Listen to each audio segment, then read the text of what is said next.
To make our bee water dish, para hacer nuestro cuenco de agua para abejas, first we'll fill up a shallow dish with some small rocks.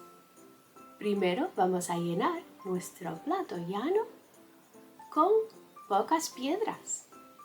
Then add a little bit of water y luego añadirle un poco de agua. This way our bees land on the rocks to drink safely. De esta manera, las abejas pueden posarse en las piedras y beber la agua de forma segura. Don't forget to change the water. No se te olvide cambiar el agua. And look, there's a bee drinking from the dish. Mira, hay una abeja bebiendo del plato. Fantastic! Fantastico!